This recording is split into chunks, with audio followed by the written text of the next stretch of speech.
What's going on, everybody? Welcome back to Backstop Banter. Michael, we're a little late today. We're a little late, and I'm not even going to blame you. You want to know why? No. See, I'm not going to blame you. See, here's the reason why. Here's the reason why I can't blame you, though. Life is a crazy thing. You're out there doing your job. It's not like you're late for no reason. My man Michael was over here getting his money up. And when you can never disrespect somebody trying to get their money up. Therefore, I'm not even going to blame you. You know what? We're a little late. Things happen in life. Well, you don't know how bad it irks me to be late for anything. It's something that I'm trying to learn to live with. But 10 o'clock when I get off work at 9:30 and counting drawers, I work retail. So even trying to make everything balance and then get out with everyone sometimes can go overtime just a tad bit. So I know people watching this don't know what Kentucky really looks like sometimes, but I drove on our road that is a curvy, windy road around a mountain, and I was doing at least 70, 75 on some parts. So when I messaged you, I don't know if you actually hear my I saw it. I heard the wind in the background and all that. My man was zooming. So we're here. We're great. Our beards look great. Let's go. It's really, you're not wrong. You're not wrong. I was taking a picture of myself for Snapchat, and I did look pretty good. I looked pretty good. I can't even lie to myself right now. But Michael, before we get into anything, you know that we have to pay the bills, baby. So that's what we're going to do. And I started out this way. With football on right now, basketball's coming back very soon. We obviously are very excited for baseball season over here. Absolutely. So with all that being said, you can go over to mybookie.ag and use promo code USN100 to double your first deposit up to $1,000. So if you are into the betting world, make sure you get on over and do that. I know I got some stakes in tonight's game. I told myself, see, this is where I might have to. They always say the first step in admitting you have the first step in getting help is admitting you have a problem. And I've admitted I have the problem. But I refuse to get any help because I have a few stakes in tonight's football game. I might just say so myself. But so make sure you go over to mybookie.ag, use code USN100, double your first deposit, win some money over there. They always do great things trying to, give out free money, basically. I remember it might have been like week 1 in the NFL where if the Chiefs had to lose by like 53 points in order for you to not win. So that wasn't going to happen. No, they actually could lose by 53. It was 55 points. If they lost by 55, then you lost your bet. I was nervous during that game a little bit, I know, it was really tough. It was real scary. But, Michael, the best part about this is when you win your money with MyBookie, then you go over to Teespring/stores/Unwrapped, or it might be /Unwrapped/stores. I can never remember. It will be at the bottom. It is stores? Yeah, it's coming up right now. Yes. Teespring.com/store/Unwrapped. Go over there and get some merchandise. I know I got mine for sure. I got a sweatshirt. Michael debuted the mug last week. It was a beautiful mug. Beautiful mug. I got a poster. I don't have it up yet because technically this is my brother's room. I just stream down here so I don't annoy my parents in my room. But I'm going to get that up one of these days. I got to flatten it out a little bit first. The sweatshirt, the mug, the poster. I got my sticker in the mail today. I wore my mask at work. Oh, yeah. We got the beautiful kids shirt. Unbelievable. He was so excited that it had the number 19 on the back. He's like, "Look, Daddy, I got a jersey number." I'm like, "Yes, son, but it's not 00, so it's no good." But make sure you go over and check out our shop. If you want anything, we probably have it. We have a ton of stuff over there. I know we got things for the ladies, men, kids, whatever you need. We probably have it. And then with your extra money, exactly. And even with your extra money, after you buy everything in our shop, you go over and you go to rxhemp.com. You use code rxhemp-USN to save you 10% on your order. They got the good CBD creams. If you're going to the gym or, just walking around like my big self usually does. I get a little sore sometimes going upstairs. My feet hurt. Exactly. Get the wife to rub some CBD cream on the feet. That's right. I mean, sometimes carrying around this weight on these feet, it hurts, and I need some of that cream. It does hurt sometimes. Pain go away. What's going on there? Michael, guys, make sure you act professional. The boss is in here. Sit up straight. Hey, I've got a polo. I'm business casual right now. I see. Listen, I got the jersey on, so it might not be so professional, but It is a Perry baseball show. is It's a the baseball jersey. godfather of the Unwrapped Sport Network. We're so honored to have him in our presence right now. Oh, let me just. That's for you, Perry. That Perry, is for you. But who has the better facial hair? We need to know.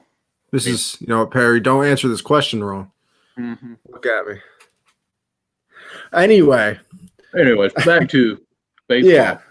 I'm very excited for this episode, Michael. I really am. And that is because if any of you saw, we put a poll out on our Twitter. I'm trying. Oh my gosh. See, Perry, I might have to leave Unwrapped now. I might leave during the middle of the show. Because not only did he say it's better, but he said 100 times. 100 times. That's just disrespectful. That's just mean. I have a beard. You got goatees are in. Like, you have Nemo. I have his dad. Well, guess what? Guess what the name of the movie was, though? I'm in the title. I'm in the title, which means I'm the more important one. It was Finding Nemo, but Nemo wasn't really in the movie that much because we were trying to find him. But guess what? When he was in the movie, those were the best parts. Like finding your beard. Does it even connect? Like, we need sponsorship from, like, Manscaped. No, I'll tell you who we need sponsorships from. Listen, Arnold Palmer. I'm a big fan. Big fan. So I'm going to need you to sponsor. Oh, look at this. It looks like there's but see, here's the thing. I blame Alex for this. He told me he was going to get me some beard cream and never did it. So once again, Alex disappointed me. Oh, wow. And once again, I'm not surprised. Alex told me he was going to give me something one time. Well, we don't even talk about the terrible towel because it's awful. But Michael, like I said, I am very excited for this episode. And do you know why? Why? This is because I don't know what we're technically calling it, but I've been calling it personally the 30 and 15. The 30 and 15? Oh, yeah, because we're doing 30 teams, 15 weeks, baby. Okay. So we're doing 30 teams in 15 weeks. We're going to pick 2 teams, go over. Oh, well, listen, life comes up sometimes. You know what, Alex? So, I guess that's a good enough excuse. I guess it's good enough for me. Well, listen. I'm the most important person in my life, so I need my beard cream. But anyway, we put it up on our Twitter of the teams that we were going to kind of start with. We went with the AL and NL. Alex, you keep getting me in trouble, man. I can't listen. I'm not good at things, as you can tell, because I can't come up with a nickname for you. Me and Josh can't come up with another name for Blitzboy, so we're not good at this name thing. We're not good at this. We're not good at this game thing. We're not good at it. But we put up a poll on our Twitter, and we had a bunch of teams. We're starting with the AL and NL East, and I think we're just going to work our way across, the country, basically. The winners of this week were, of course, I had to represent my New York Yankees, baby. Yeah, we'll talk about the Yankee side of things over on the AL, and then the NL, we're going to talk about the Mets as well, who are, kind of an exciting team, coming up. Thank you. Hello, I Andre. Appreciate you, Michael. Don't lie. I appreciate you. Come on. I know. Exactly. But I will say this: I was surprised by the poll a little bit, maybe because I know what the poll insists of. But it was all the East teams, the NL in one tweet, and of course the Yankees won, and then it had the NL in the second tweet, which really surprised me with the teams that were in there. That the winning team was actually the Mets. Now, of course, we all know what all's going on with them, so that probably is why they won. I was really excited that they won, but for the past 10 years, every year, I never would have thought Mets would win anything, not even a poll. So it's hey, they did have that World Series run in like 15? Yeah, with Matt Harvey. Still. What a disappointing story he was, by the way. Yeah. The Dark Knight. The Dark Knight, he was taking over New York. The Mets were the talk of the town instead of the Yankees for like the first time since they won the World Series back in the day. And now they're back. Don't get me wrong. The Yankees are still the story, as we should be. Mm-mm. But, the Mets are getting up there. But let's dive into the Yankee side of things. Let's save the best for last, and let's go with the Yankees first. Yeah, right. But just, starting it off, I just kind of just recap. This might be my area of expertise, Michael. I'm not gonna lie. Like when we get to the Reds, that's yours. Stop right now. Cooper Kupp just scored a touchdown a couple minutes ago. Called it in our group chat. Just saying. Keep going. Well, I hope it wasn't too far because I had Cooper Kupp's under on passing or receiving yards. It was 2 yards. Okay, that's fine with me then. Yeah. But He's in actually, I'm a little upset. I did bench him in a league. He's in my league. That's why. I benched him for Mike Evans. I can't lie. Well, I mean, that's doable. Yeah, it is.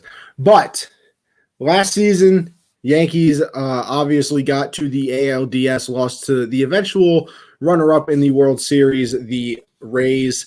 They had a pretty solid season, obviously, with the shortened season. Things were a little bit weird, but, I think they still did pretty well, obviously, with DJ, finishing third in the MVP voting. We're going to talk about him a little bit later. Luke Voigt led the MLB in home runs, I believe, the acquisition of Garrett Cole. And then, of course, like it has been the past 2-3 years, they obviously went through their injuries. Aaron Judge was out for a while. Stanton was out for a while. I think even Glaber went down. LeMahieu went down as well. So they're always end up dealing with some type of injuries. But all in all, they had a pretty solid year. And, I think just the first thing to start off with is, what offseason they make. And I don't think you really have to make too many. I really don't. I think you just have to figure out a way to re-sign DJ LeMahieu, and you can just bring back everybody else. Brett Gardner is currently a free agent. Actually, no, I don't know if the Yankees – actually, I think he is a free agent. I don't know if the Yankees brought him back yet. I know that they were talking about bringing him back, but I know that they didn't pick up his option because it was for a lot more money than I think he actually deserves. Because if you're being honest, with this point in Brett Gardner's career, he's probably the fourth outfielder, and I believe his option would have been $10 million plus. And for your fourth outfielder, that's just something you're obviously not going to pay if you're a responsible franchise. So they declined his option. They got Clint Frazier, who will probably replace him over in left field. Right field, you got Judge, obviously, and then you kind of hope that Aaron Hicks can get back to himself in center field there. But for the offseason moves, I don't really think you have to do much. I think that just the main focus is re-signing DJ LeMahieu, who was – for the past 2 years with all the, the big names on that team, like a Stanton, like a Judge, now with Garrett Cole, he's been your MVP. All of these guys have missed time, with injury or something like that. And DJ has kind of been the constant. He didn't get injured last year when everybody was, getting hurt. It seemed like everybody at one point was out. He was the only one to really stay healthy. And then this season, I know he missed a few games, but he's allowed to do that when he's batting 366. Oh my goodness, yeah. He missed a few games there, but I think you have to find a way to re-sign him. I know that they don't want to give him too much money and go over the luxury tax and things like that. And they also apparently, I don't know how true it is and things like that, but I've heard from just listening to local radio and things like that the Yankees were actually the team that lost the most money during this whole coronavirus pandemic, yeah. which is understandable as well. They have one of the highest payrolls. Well, trust me, living in New York, trying to go to their games, their tickets are expensive. So they definitely, got hurt from not being able to get the money from fans being in the stands. But I think your biggest offseason move is just re-signing DJ LeMahieu. I don't know about you, Michael. Yes. No, I'm playing. That's not all I'm going to say. Yeah, DJ, I think, is where their main focus is right now. You sign him and you bring back the team. You know what, Alex? You're not wrong. They spent all their money on hospital bills. Yes, they definitely was hit by the injury bug this year, and it's kind of disheartening for most fans to see. I mean, Stanton, how many games do you think he missed? I mean, there was a stint where he missed probably quite a bit, maybe even 15 games. Yeah, he missed a lot this year. I don't know how many games he played this season. I honestly don't know if it was in the regular season, if it was even more than like 10 games. Right. So their season was cut short, even though it was already a short season, due to the fact of injuries. We weren't really able to see this team full throttle of their whole 100% lineup there.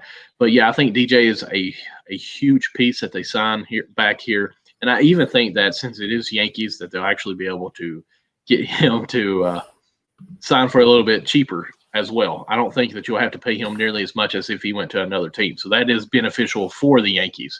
I do think they need to make a pitching sign. And I know that's actually their next topic. I'm going to go ahead and kind of go into it.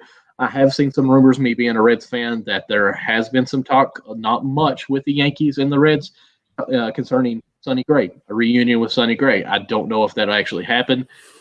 It breaks my heart that the Reds are even consider trading Sonny Gray after the performance he had. He was even our opening day guy.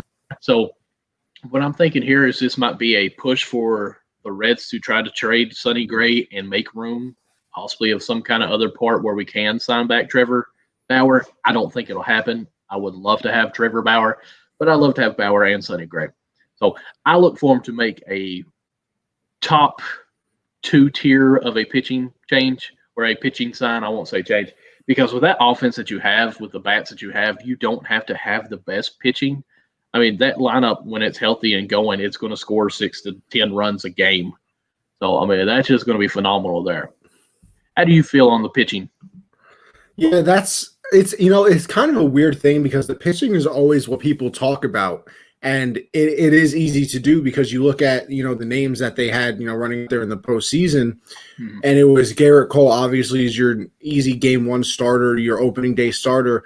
And then game 2, and, you just look at the Rays series, they went with Davy Garcia, who's, it was his first year in the majors. He's a young kid. I think he has a bright future, but if you're any other team, that's probably not the player that you're going to pitch in a game 2. Right. You obviously saw how that went. He was an opener for that game. They tried to outray the Rays, which you just can't do. And then J Happ came in. They ended up losing that game. And then you go back to Tanaka in game 3, my bad. And he's been pretty solid in the postseason. He struggled a little bit. And then game 4, you it's do or die. You're down 2-1, and you had to throw Jordan Montgomery. I mean, and don't get me wrong, that's because of the way the postseason was set up this year with the no off days and things like that. Because if not, then you probably try to bring back Garrett Cole on short rest. So that with that happening, you're in a do or die situation with Jordan Montgomery. And you know what? Credits to him, he pitched fantastic in that game 4. If anybody remembers, I believe he only gave up like 1 or 2 runs at the most, ended up winning that game. And then game 5, we obviously know what happened with Garrett Cole going out there being unbelievable and then Chapman giving it up. But the pitching in the postseason really hasn't been the problem, believe it or not. It really has been the bats. You just go back to 2017 against the Astros. They just couldn't hit in that game 7. It was as simple as that. If they could, they probably would have won, because I believe it was Tanaka who started that game. He pitched unbelievable. And it's just weird in the playoff games. It's like the pitching performs, but the way that the Yankees are built, and the way that a lot of teams are built these days, it's strikeout, walk, home run. And in the regular season, when you're facing, the 4th and 5th starter and bad bullpens here and there, that can work. It really can work. But when you're in the playoffs and, it's a normal season and there's off days, you're facing the first, second player in that rotation. And then, the third pitcher will get maybe 1 start, and you're usually using your high leverage bullpen people in every game. So it's really been the bats, but I think the Yankee pitching staff, it will be pretty solid this season. I know Tanaka is a free agent now. James Paxton is as well. So right now you're kind of going into the season with Garrett Cole, is going to be your number 1. Severino won't be back in time to start the season after undergoing Tommy John, but at least I saw what he was when he was healthy. The first half of last year, he was an easy, Cy Young candidate, and then he kind of struggled in the second half. So hopefully, for a full season, he can do it. But you got your 1 and 2 there with Cole and Severino. I think that's a pretty solid, gear. And then if you can re-sign Tanaka for a third starter, you have Jordan Montgomery, who I said before pitched pretty well in that game 4, and then your 5th starter you can kind of toss up in the air. Do you make it your Davy Garcia? Do you try to bring in somebody else? Obviously, I don't think the Yankees can trade for Blake Snell, because I don't think the Rays will trade them to a in-division rival, and then I don't think that Trevor Bauer is even an option with the payroll that the Yankees want to kind of keep under control. So the pitching staff is a problem in a certain way, because I feel like you could probably win more, maybe take a little bit of pressure off your offense in the playoffs, but it really also hasn't been them in the playoffs. It's more of a regular season thing where that you're good games 1 and 2 with Severino and Cole, but then after that you're kind of tensing up a little bit. I've never heard of a team ever before in my life being nothing but like bats all season. Then when it comes to playoffs, not have a single bat happen. Oh wait, that's the Cincinnati Reds, wasn't it? Forgot. What was it, like 23 scoreless innings in a row? It definitely wasn't pretty. My goodness. But yeah, just really piggyback everything you said, even though I said it first, is the weak for the Yankees is pitching, but the strength for the bats should carry that. I mean, yes, make some guy that you can sign up, a free agent that can give you some good innings, be in the back half of those aces there, and just take some relief, like you said, off the bats there. I think would be great for this team. Now, Bauer and Gray, if they were to come back, thought some potential rotation there. We seen it this year. I mean, it was phenomenal. It's a great 1-2 right there. I always refer to them as Ace One or Ace A and Ace B. You can't really say one is better than the other. I mean, it was almost comical to watch them back and forth as far as talking on a Reds fan, because you'd have Gray pitch one game and have like 8 strikeouts that game. Then you have Bauer say, okay, hold my beer. Literally, that was his tweet. And he'd come back with 12 strikeouts. And the next game, Gray would have double-digit strikeouts.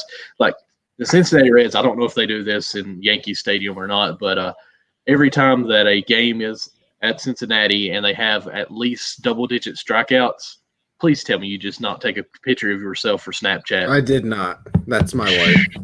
Okay.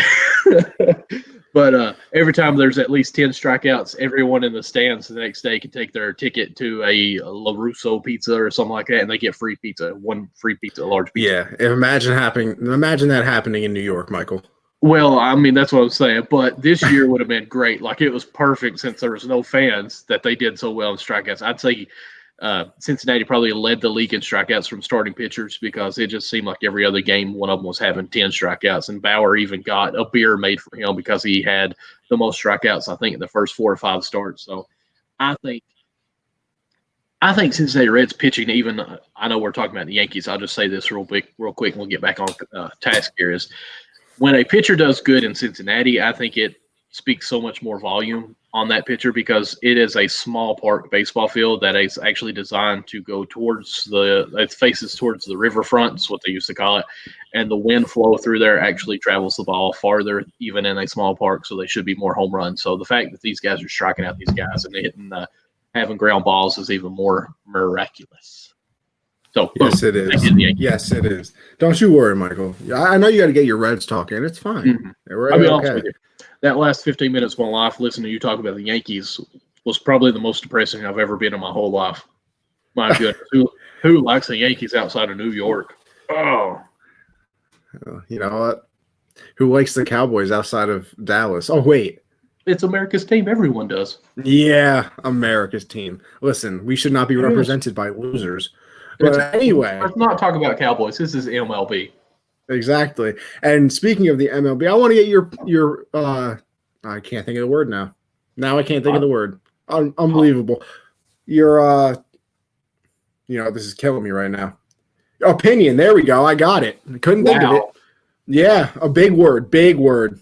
Get your opinion, because I know where I stand on it. But the next thing I want to talk about is, like we said, DJ might be, the MVP of the team. That's also because, there's been a lot of injuries on the Yankee side of things. Do you think Aaron Judge is a top 5 player in baseball? Absolutely not. I mean, I can think without even really trying to put time and effort into it. I mean, Trout, you've got Bauer, even Bieber was a great pitcher. I don't think I'd have him that high. Lindor. Let's see here. That's at 3 or 4 right there. You think Lindor is better than Judge? I would take Lindor. Do you not? I question you. Oh, you don't think Lindor? A healthy Aaron Judge is easily top 5 to me. I just knew that you were going to disagree with me. Totally, because Judge is either strikeout king or home run king. Like, we had that in Adam Dunn with Cincinnati Reds, and we got rid of him. Like, when he's hot, that's great. He can hit the ball out, but he's not. Okay.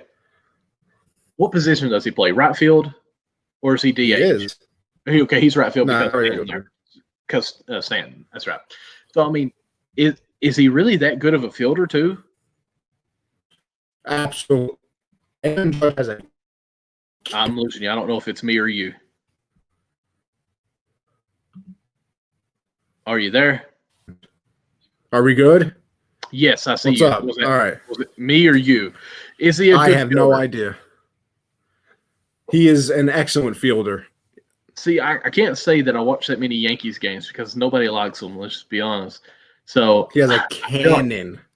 okay, so what? He's got a cannon, but can he catch balls? Yes. He is a very good. He is a definitely.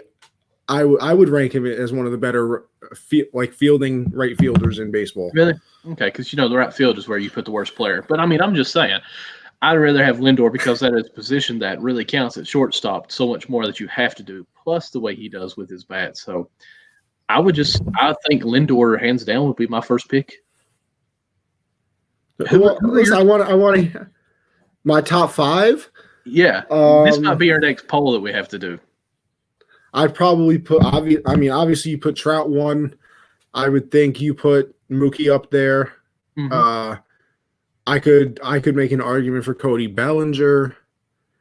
Do you think DJ is better than Judge? No. Hitting as a see, here's the thing. I think, like I said, healthy Aaron Judge, which has been the caveat recently because he hasn't stayed healthy the past couple of seasons. But if we're living in a fantasy world where people are healthy, I think you saw. I mean, you even saw his rookie year, the most home runs of a rookie. I believe, at one point, before the All-Star break, he was batting in the 330s his rookie season. So it's not like, that's the only thing I can argue with is that I know there is a lot of strikeout or home run people. Judge is a much better hitter than that. And watching Yankee games, and like you said, I've obviously watched a lot more than you. The amount of terrible strikes Aaron Judge gets that causes those strikeouts is too many to count because he does have such obviously a big strike zone. I think he's like 6'8" or something like that, the ball is thrown at his shin and the umpire just can't see it. And he's like, yeah, that's a strike. And then all of a sudden it's strike 3. But, I just looked up some of his stats right here. Let's see. 2017, he batted 284, 278, 272. And then that goes along with the 114 RBI, 67. I mean, that he had injuries those years. Let's see, 52 home runs. Then, he had injuries. He only played in 112 games that year. Oh, okay. 27 home runs, 27 home runs again. And those were also in injury seasons as well. So, I mean, because in 2019, he only played 102 games. In his rookie season, I believe he played 155. So the numbers haven't, totally been the same. But, I definitely say he's top 5. Fragile, but he's fragile. So, I mean, he's not going to be playing every year, full year. It's like I said, if we're living in the world where people are healthy. How many home runs did he have last year? He had 9. He only played in 20 games, though. In 2019? I lied. He played in 28 games. He was hurt last year as well. It's been rough recently. It's been rough. Well, then how but when he's on the field. He's not, though. In 4 years, he's missed probably more games than he's played, it sounds like. Probably. Maybe not. No. Okay, that is an exaggeration, but how can you say he's top 5 when he don't play? Because when he's on the field and playing, he's a top 5 talent. Okay. Talent-wise, he's top 5. When he's on the field, yes. Okay, but he's not on the field that much. So you have to take that accountability as well. You have to. You can't just say when he plays, he's perfect. Because right now, if he's hurt and you say top 5, he's not in that list, correct? See, here's my other problem with the injuries too. Well, that is my problem recently. Probably. But the other thing with Judge's injuries too, I don't even think it's like a fragile thing. They're like the weirdest injuries. Like, he hurt his wrist because he got hit with the pitch. He cracked a rib because he dove for a ball in the outfield. Right. It's here we go. Listen, Mike, I want to see you take 100 miles per hour to the wrist and not break it. Corey, we need you to do the fragile meter. Yeah, the fragility rating, or the fragility rating, or whatever it is. But you know what? Fine. You know what? I'll let you live in your fantasy world where he's not top 5 player. It's fine. It's okay. He's not. Don't be mad because the Reds don't have a player as good as him. We do. Joey Votto. Right. Hey, listen, Joey Votto is really a great player, but he was. That's I loved me some Joey Votto back in his prime days. I really did. I was a big fan of him. I always drafted him in MLB 2K when 2K still made baseball games. I always used to draft him, play first base, because I was a little kid then and I was trash at games. So I would do a fantasy draft where I got the first 25 picks. Wow, the first 25 picks. Yeah. So my team, was stacked back in 2011 when baseball games were still being made for Xbox. But let's continue on here with the manager of the Yankees being Aaron Boone, and the question comes up a lot, and I think it's a stupid question. But I also blame the New York media and just being in New York for it, that if Aaron Boone is the correct manager for this team, it's hard for people to, kind of wrap their head around it, because it's, I think the Yankees have won the most games in baseball over the last 3 or however many years going back. It's pretty much them and the Dodgers. So it's not like they haven't been successful. It's just that they're a New York team, and the fact that they haven't won a World Series automatically means that they're not doing well. That's just kind of how the things roll around here. They fired Joe Girardi for him, who was the manager who led us to our last World Series in 2009. And before that, you had Joe Torre, who, was the coach of the greatest probably dynasty in maybe in sports with that team from 98 to probably 2004-ish. They with the 3 championships in a row from 99 to 2000. 98 to 2000. Yeah. But I think Aaron Boone is doing a fine job. And I also, because we're talking about baseball in today's world, I also don't blame everything on him, for the simple fact of managers aren't the same as they used to be. There's no more coaching with your gut. There's no more, I'm going to go out there and, and it always comes back into my head of Joe Torre going out to the mound to take out Mike Mussina, and he looked at him like he was going to kill him and said, "Leave me in the game." And Joe Torre turned around and went back into the dugout. So I have to let you know on this. I'm sorry I'm interrupting you, but Jarrett Stidham has just entered the game for Cam Newton. Oh my God! After the show, I'm going to town. Just figured I would let you know on that. But Aaron Boone, I do think is the right guy, because I just feel like the managers nowadays don't really mean a hill of beans, if you know what that saying even means. Because never, but go ahead. You've never heard of? Oh my goodness! I'm from New York. I say dead ass. You say hill of beans. That's true. G-rated, whatever. But nowadays with the analytical and everything, you don't have to have. I mean, really, a robot could almost manage a team now. Put in the stats, figure out, okay, batter Z hits the ball to the first baseline or right field 95% of the time. So let's move her third base to shortstop and move her shortstop to right center field to play shallow, and we catch the ball. So I don't know how you can really put anything on management anymore, just because the baseball game has changed so much, and I hate it. Can't stand it. Part of me wants to have that as a rant, but it is what it is. So Aaron Boone, I still think, is the guy for the team he needs to be. He's already done so much with them. You can't talk about Yankees history without mentioning Aaron Boone, and that's coming from me as a player as well. So, yeah, he's the right guy. You've got to have him there. And besides, last year's season, you were hurt 90% of the season of the 60 games. And that's the other thing too. That's why I feel like he doesn't get enough credit. It's he's had the most wins in baseball over this past whatever, with all of the injuries. So It's not even like he's always had his full assortment of weapons, you can say, to put out the lineup. But like you said, I think Boone's doing a pretty good job. And then before we get into the record, not have ever managed before. Like, that was his first gig, was the Yankees. So I mean, what a first job.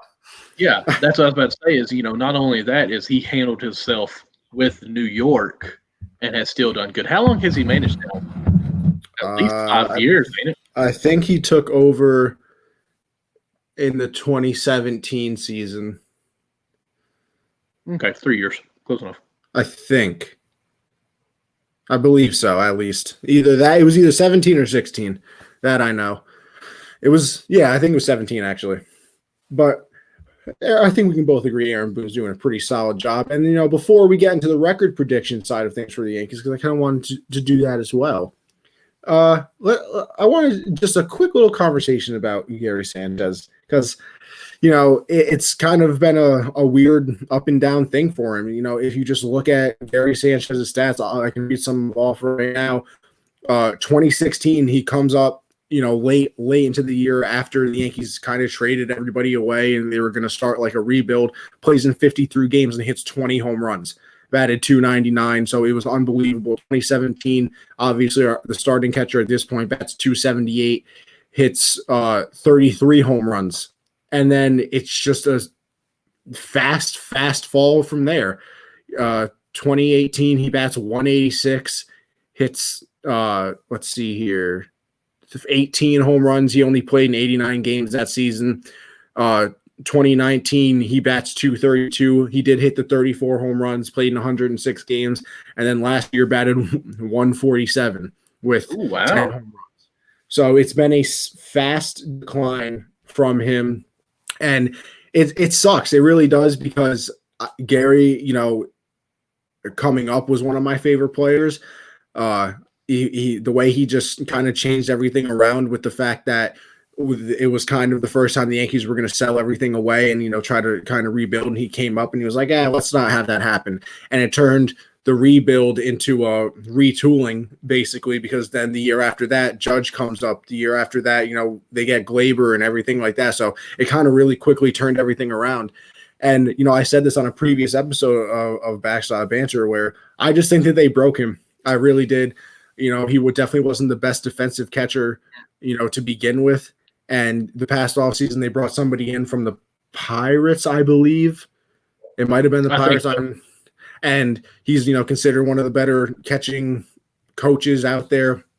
Got Gary down, to play on like one knee, basically, to try to frame the lower pitches. And I think they just threw too much information at him. And he was so worried about catching, he would take those worries to, the batter's box as well. And just kind of really, broke him in a sense. So I'm really hoping that, they can almost tell him to forget everything and just say, listen, we're going to have to understand that you're not going to be the greatest catcher of all time. You're not going to be, a Gold Glove winner back there. But if you're going to play like you did a few years ago where you can bat, I don't need him batting in the 300s or even, upper 280s, anything like that. If he wants to bat 265, 270 and hit 30 home runs, go ahead. So my thing with him, and I do actually recall you talking about breaking him there in our episode probably 4 or 5 weeks ago, I'd say from now. He's the kind of player that I think you can overload him too much, and a catcher already is on overload.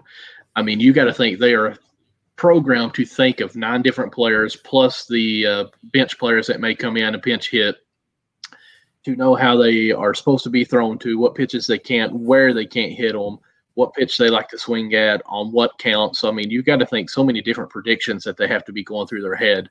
And then not only that is try to communicate with your pitcher of what to do. And then if a person is on second base, you have to change up your signs.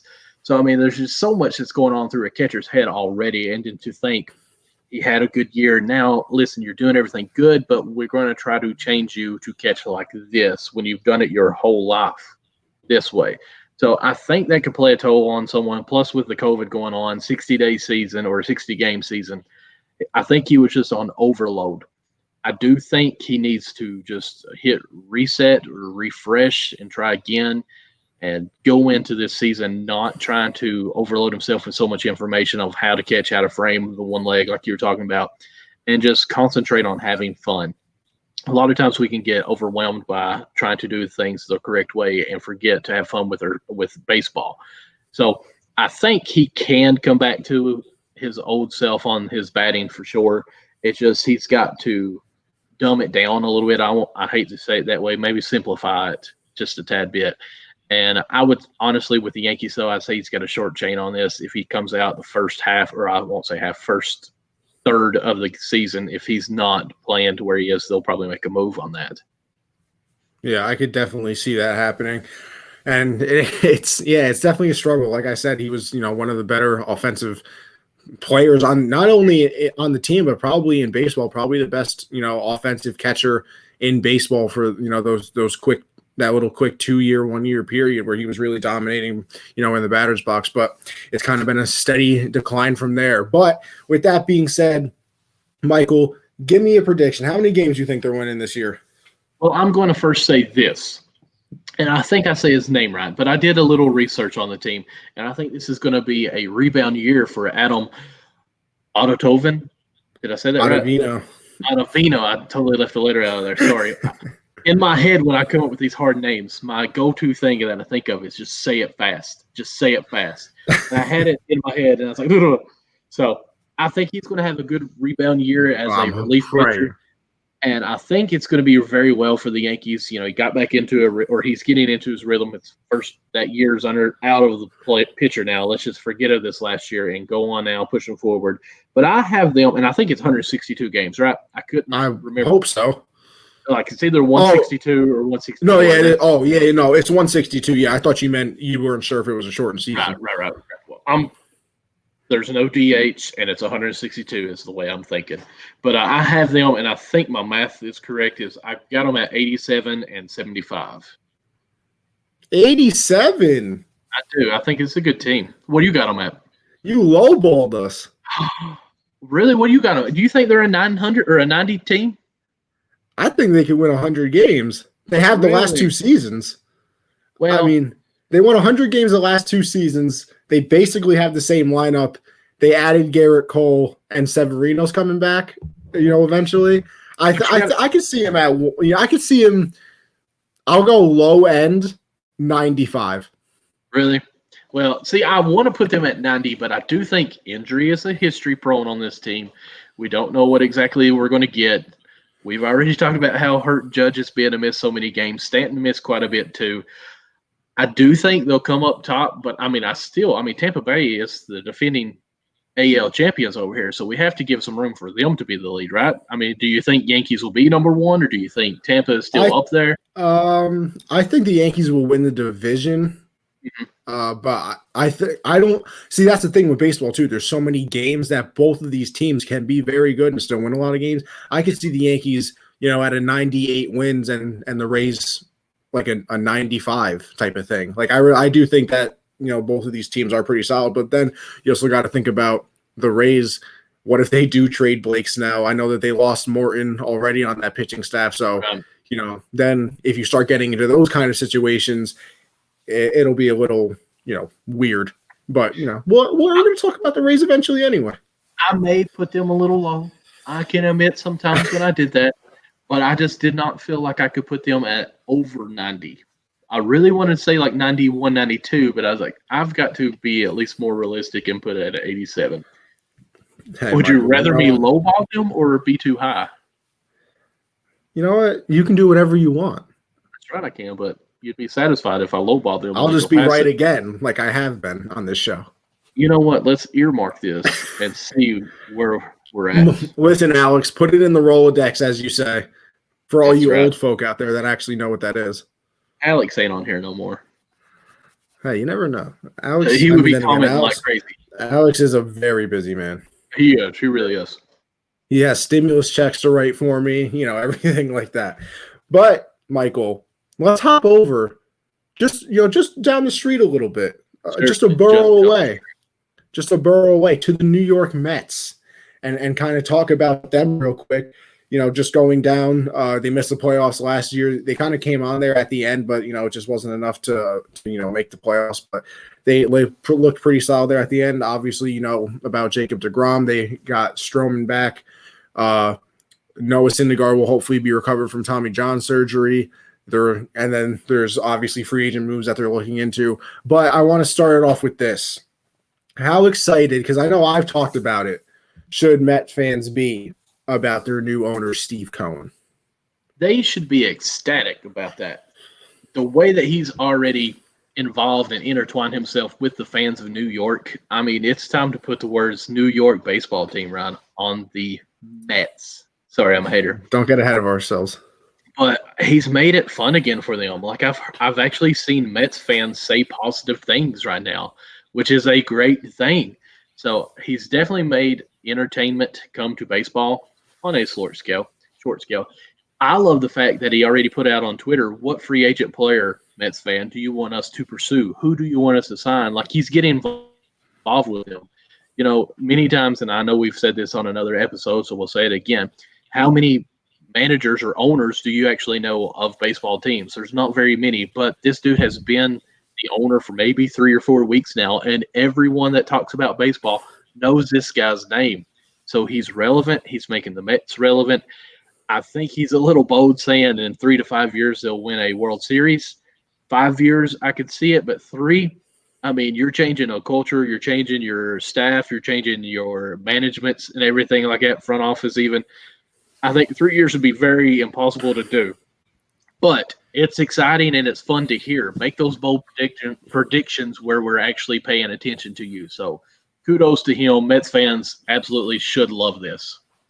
Yeah, Mets fans should be super excited because, just living in the market, hearing Met fans talk about the team before, it was a funny thing. It really was entertaining because even when they were doing well, you would see people, call into radio stations and, after a big win or something like that, and the radio personality would be, how do you feel about the Mets? And they'd be like, I'm just not sold yet.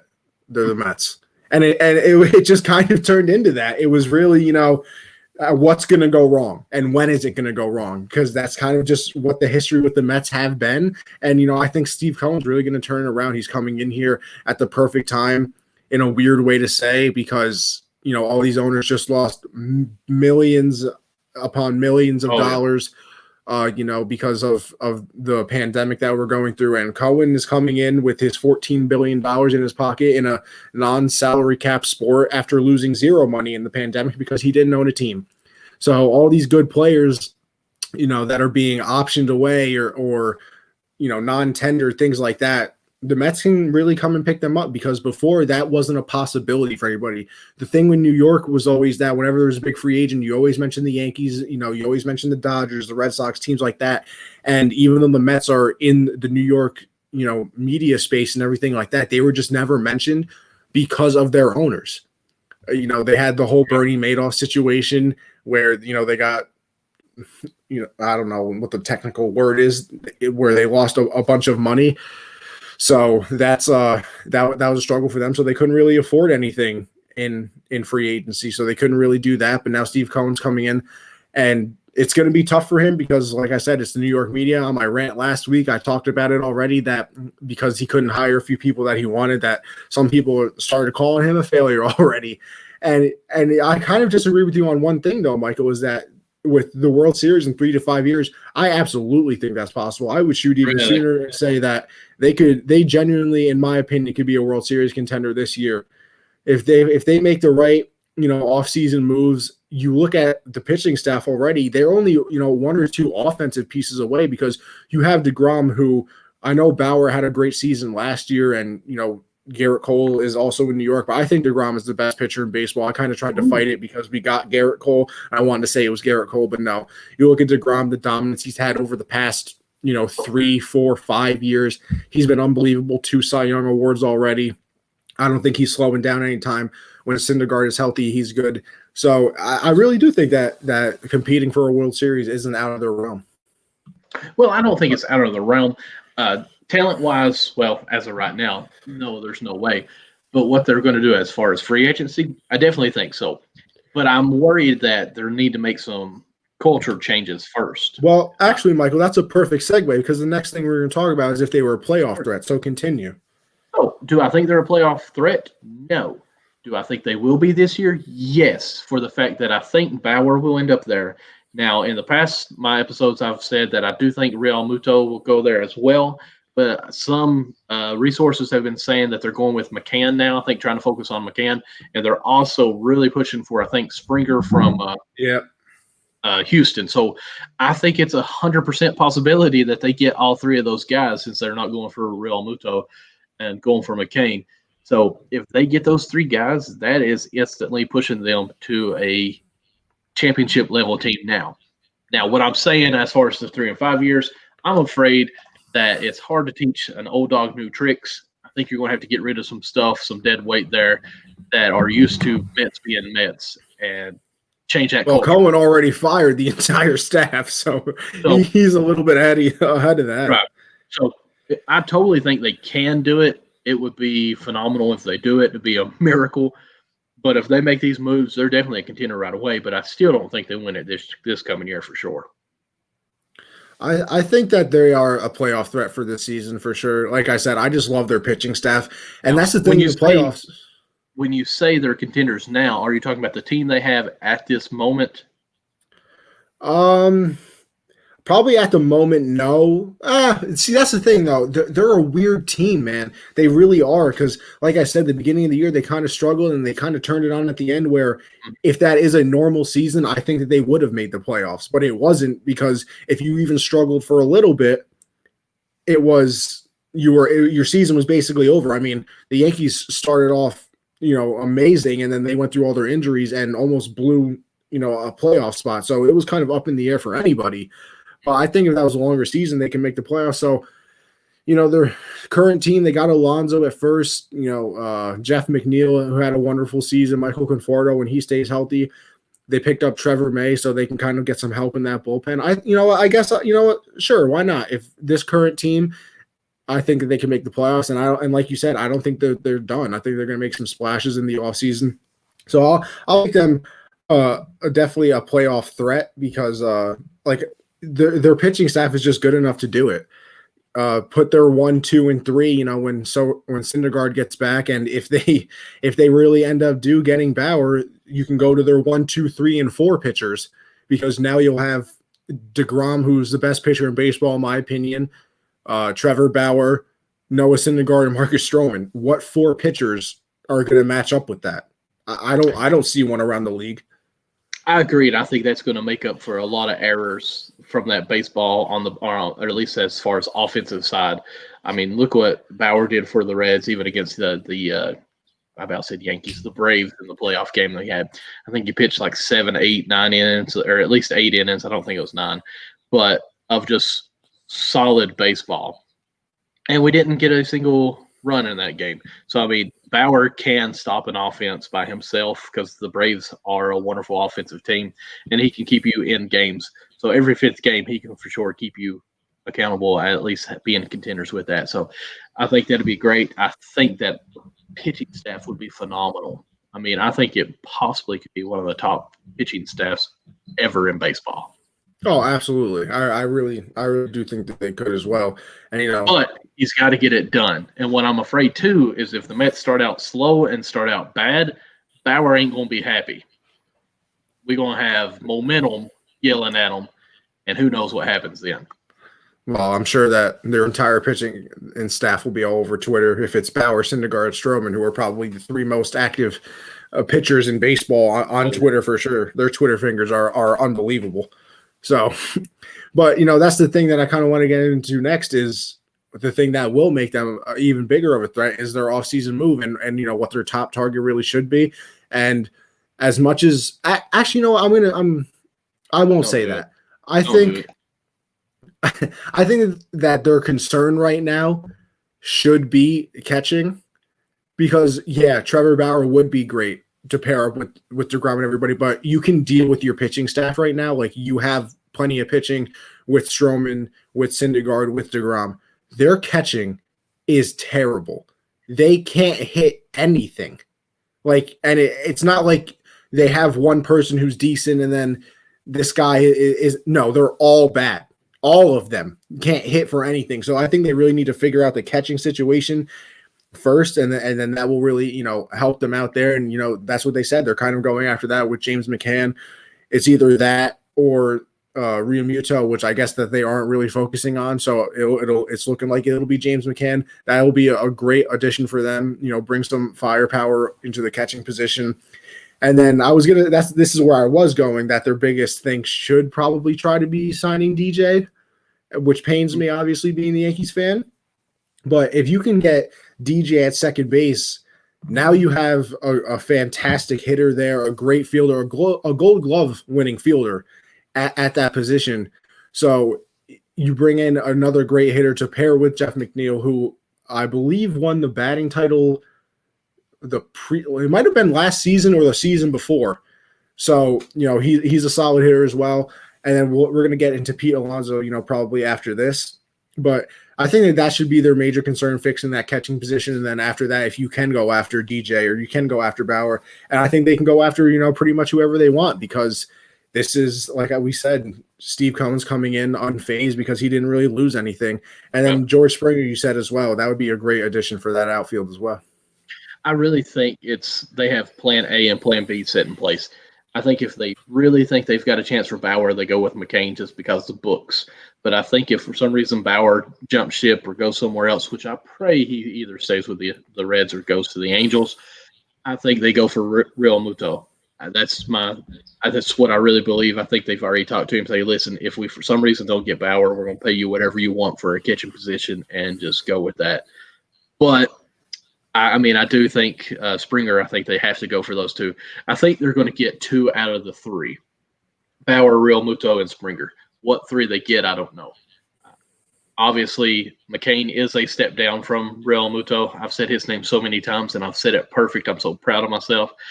And but it's also filling the gaps that they need as well in the outfield and Bauer in that rotation. It's going to be interesting. Whatever they do, they're going to make it entertaining. They're going to do something. Yeah, and that's the thing, too. I think that they have room for improvement in certain positions that almost anything they do is an improvement. It's not like the Yankees where when they traded for Stanton, it was kind of, that's just an extra player. You basically already have him in Judge. With the Mets, it's kind of, if you get this player, that's a significant upgrade from what you had there before, and especially at the catching position.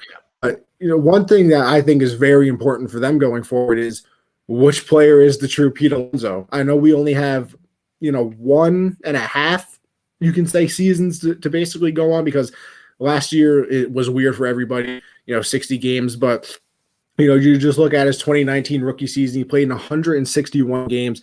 He batted .260. He, broke the home run record that Judge set the previous year with 53, had 120 RBIs. So he was fantastic. Easy rookie of the year. And then last season, he plays in 57 games, hit 16 home runs, only batted .231, had 35 RBIs. And that's their version of Aaron Judge. And I know I keep going back to the Yankees, but it's what I know best. So that's how I can try to compare things.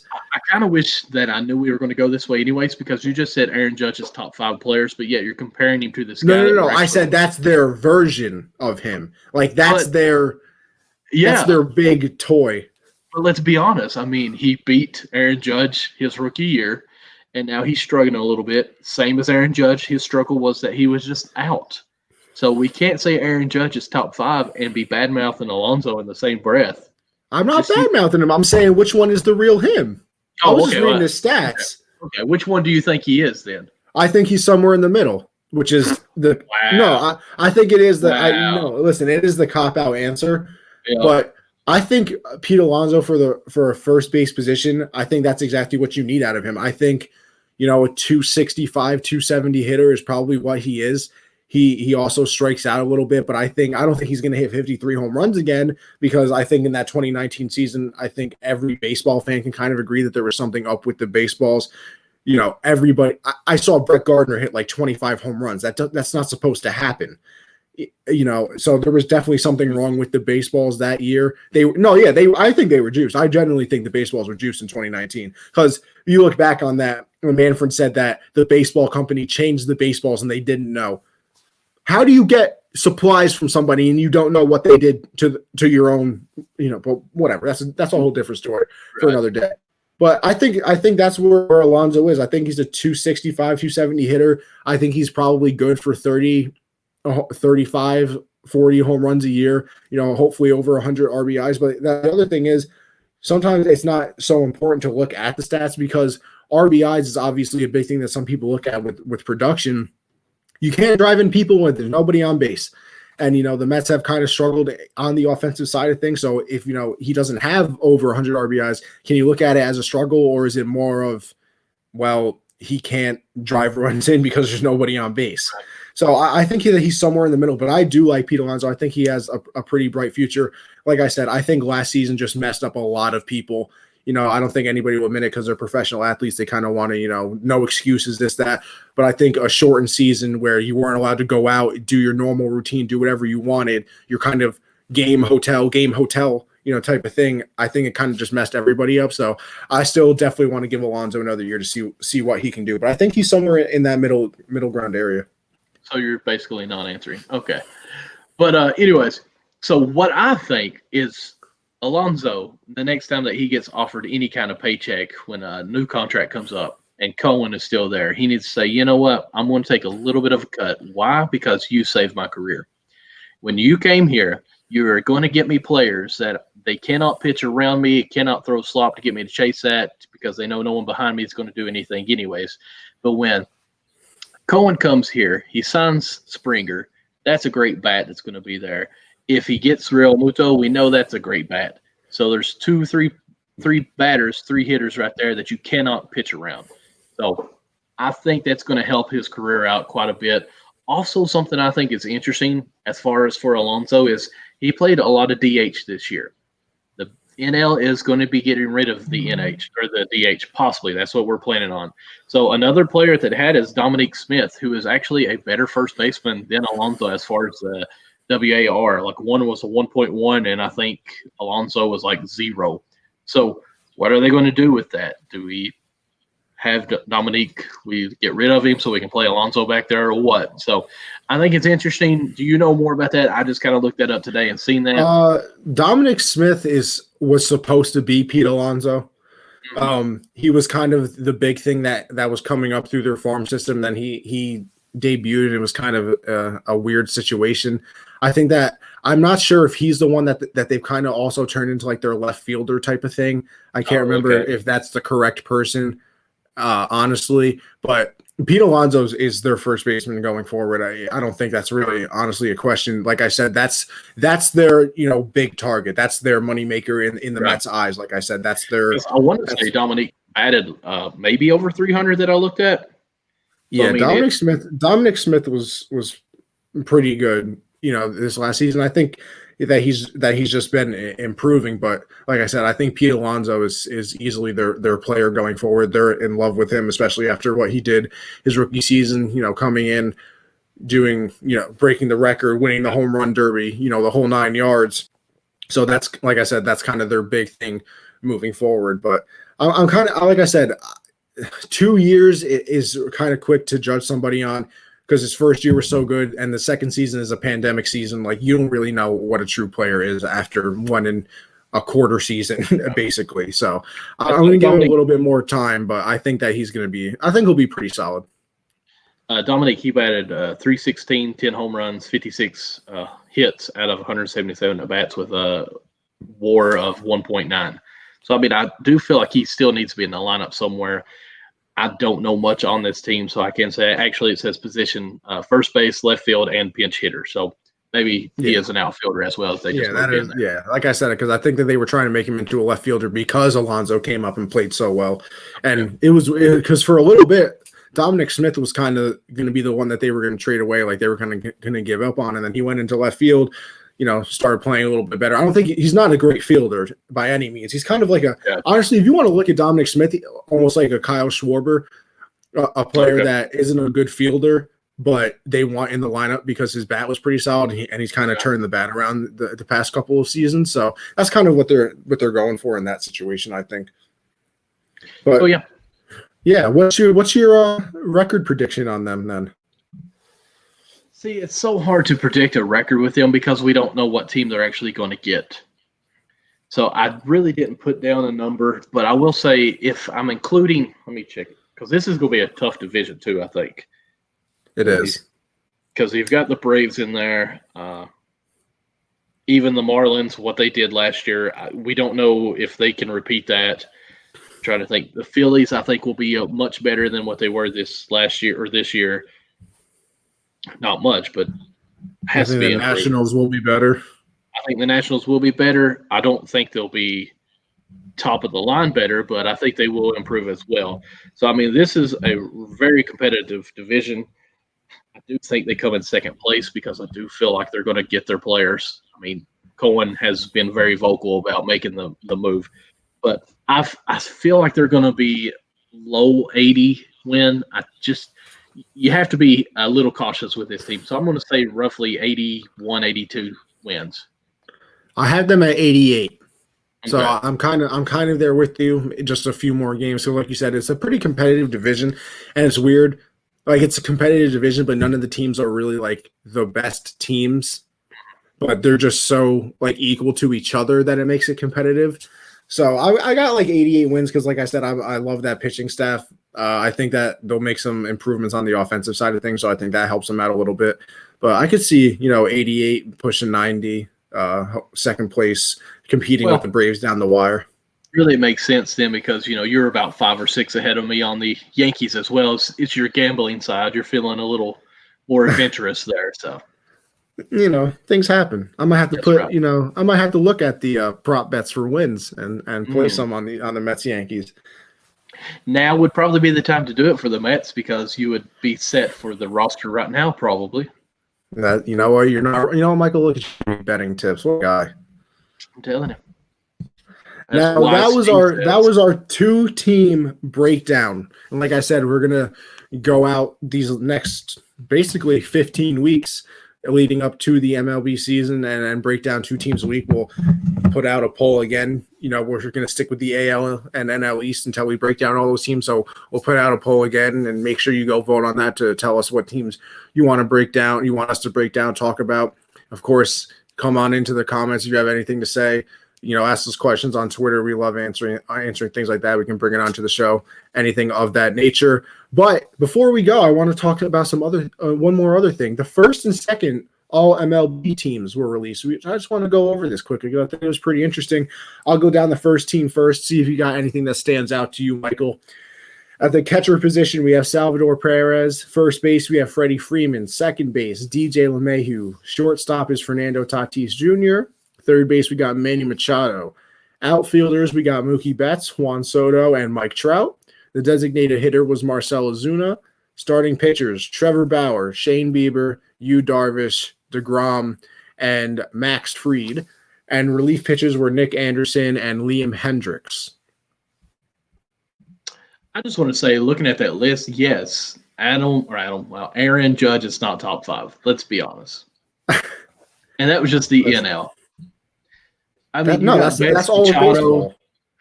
My goodness, Freeman would even play better than him this year. You know what? Yes. I'll stick to my top 5. You would, but you're wrong. No, that's not true because there's MLB experts. I mean, not that we aren't, that agree with me. They also have to make bold predictions to make us go, what? Nah, they're just smart people like me. Okay. I will say, and I hate to say this, but I feel like the Dodgers kind of got left out there. The World Series team, and I'm looking at the list. I see Betts, and I didn't. Yeah, but see, that's the thing. Who are you leaving? Who are you leaving out? Because Perez was good. I don't see a catcher being better than him this past season. He was really good. Freddie Freeman won the MVP. You're not taking him off. DJ won the batting title. He was fantastic. I think Tatis is better than is Corey Seager their shortstop? I think so. I think he was better. Machado is definitely better than Justin Turner. Honestly, Machado was the only one I really before we get into that, let me read the second team. Okay. MLB. The catcher was JT Realmuto. First base was Jose Abreu. Second base was Brandon Lau. Shortstop, there you go, was Corey Seager. Third base was Jose Ramirez. The outfielders were Ronald Acuna, Michael Conforto, and Mike Yastrzemski. The designated hitter was Nelson Cruz. The starting pitchers were Garrett Cole, Clayton Kershaw, Denson Lamet. I don't even know who he's on the Dodgers too. See, he's on the Dodgers too. Kenta Maeda and Hyun-Jin Ryu. Oh, yeah, he's on the Padres. Oh, yeah, you're right. Okay, yep, I read that wrong. You're right. And then the relief pitchers were Brad Hand and Devin Williams. So, I mean, I think looking at these lists, they did a pretty good job. My only beef with this, I think I would have put Jose Ramirez on the first team instead of Machado. I think he was just a little bit better this year. I would agree. I think Machado is just the name that everyone. Well, I mean, Machado was in the MVP conversation, so I mean, I guess I can't disrespect him too much, but I just think Jose Ramirez was slightly better this season. But I think they did a pretty solid job with this list anyway. I'm a little upset with the first base. I mean, it should be Joey Votto every time. I mean, it just should. But yeah, they did a good job. Kudos to them. Yeah, not too much argument there, believe it or not, which I'm kind of happy about, because usually you go over these lists and they're just terrible. Mm. They usually do miss out, but the MLB actually did a good job for once in their existence. So, but that's all we got for this episode, unless you got anything else, Michael. I would like to do a semi-rant, if you wouldn't mind. Oh, yeah, I forgot about the rant. You're absolutely correct. Go ahead. If that's okay. That's all you. And it's not a hateful rant. It's just a fan that wants to be a more enjoyable fan situation. I just feel like it's weird that if you go to the very first ball game of this season, the first pitch, the opening day, and your favorite batter comes up to plate and you hear his walkout song, whatever it is, you hear it. Let's say you have a good team and you actually want to go to their games in October. Cincinnati Reds fan doesn't happen. And you see the first pitch coming out to your guy again that's up to bat, and you hear the same song. Like, every many games you go to, you hear that same song every time they bat. Why can we not come up with like a little playlist for these guys? Like, you know what? If I make it to bat 3 times, play this song, please. Can we not have a mixtape where we can have different songs for our batters? Like, I know I have favorite songs, but I don't have one favorite song that I just want to play no matter what I'm doing. Oh, Michael's going to go to the bathroom. Let's play this song. Oh, Michael's going to the restaurant. Let's hear this same song. Oh, he just made the bed. Can we not have a couple different songs that we can hear from? Maybe that one song that just pumps you up even more. The bases are loaded. It's the bottom of the 9th and 2 outs. You're up to bat, and you come out to your same song that you came out to every single time that you batted. Can there not be that one that's just like, man, let's go. Here comes the boom. Like I said, it's not a big rant, but at the same time, I feel like the fans, we get tired of hearing the same song. Like, Todd Frazier, loved him when he played for Cincinnati Reds. He came out to Frank Sinatra one time, and it was great the first time you heard it. It's like, oh, man, that's awesome. That's fire or something like that. Lit, I don't know. And you're like, wow, that's really cool. That's awesome. But then the second time he comes out and you're down by like 6 runs already because we're the Reds, and you hear Frank come back on, you're like, okay, man, that's a little much now. And then it's the 9th inning, and he comes back up to bat, and you're down by 12 runs, and you haven't even hit the ball. You've struck out 3 times tonight, or 2 times because it's your 3rd at bat, and Frank Sinatra's back on. You're like, okay, yeah, this is stupid now. So can we not just have a little bit of a playlist? Like, okay, announcer, well, we've got phones all over the place. In some places, we got cameras that goes to a trash can as well, so we have some communication going on. Can we not say, Mr. Announcer, can you just play this lame song because we suck right now? Let me just hear that. Or, Mr. Announcer, I'm up to bat. I'm on deck. I'm feeling it. I just made a diving play, caught this ball. It is time to go. I'm about to jack this ball out of this park. Play this song right now because I am ready to go yoke. Did that sound good? Right there. So that's just my little small rant. Can we not have like a 3-song playlist for our batters? So you want a DJ up in the booth? Yes. Would that not be awesome? This was probably the least expected rant I've ever heard in my entire life. I didn't know that people actually had problems with the walk-up music being the same. Am I the only one? Like, I mean, then again, I don't go to that many games, so it doesn't bother me. So because I watch it on TV, but I mean, I don't know. The players pick their walkout song, man. So if they want to come up to, That's Amore every single time, I guess they have the opportunity to do it. Think about it. There's 162 games. Probably half of that is at least at home. So we're saying 80 games are at home. Okay, I was trying to just do an estimate, but yes, 81 games are at home. I would say the average you bat probably 3 times a game. So what is 80 times 3? 240? I mean, that's just off the top of my head. I'm not for sure if that's right. You hear that song 240 times. 240 plus the extra game. That's 243.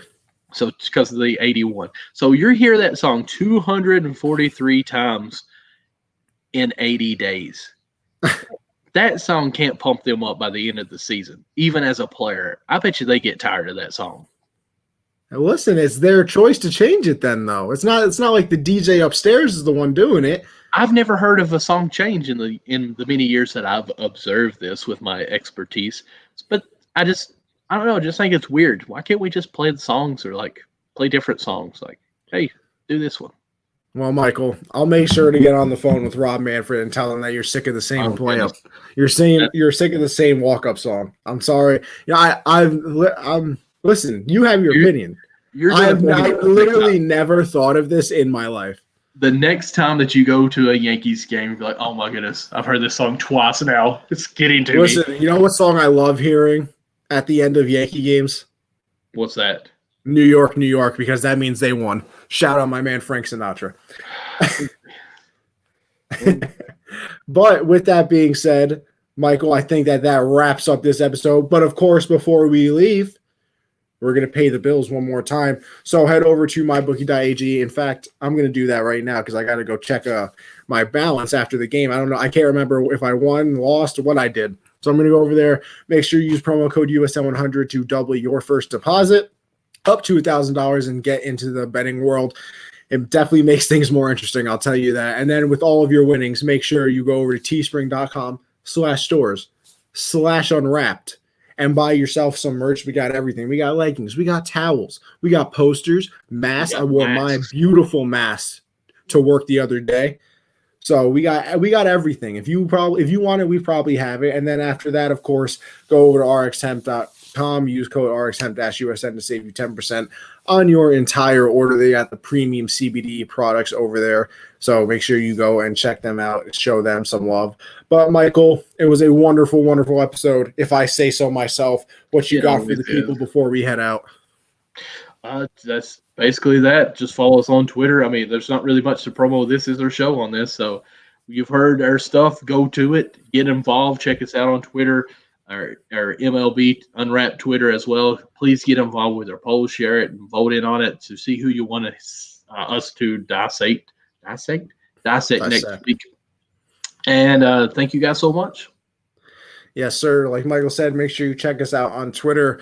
This show Thursdays at 10, or if Michael's not late from work. No, I'm kidding. We're trying to get on here at 10 o'clock talking to everything baseball. Like I said, I'm calling our little 30 and 15 thing where we're breaking down these two teams a week for the next 15 weeks until the MLB finally returns.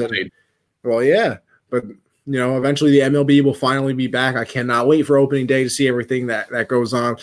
And then on Mondays, me and my boy, Josh Linares, have Blitz Boys. We're trying to come up with the name change here. So if you got any ideas, hit me up. It's fine. We'll give you a little shout out, anything. Trying to come up with a name change. But for now, Blitz Boys 7 Eastern. Me and Josh always have a good time. Talk about NFL, basketball, baseball, whatever, the big topic of the day is. So make sure you go and check us out there. But Michael, it was a fantastic show, if I say so myself. Thank you, everybody, for watching, and we will see you next week.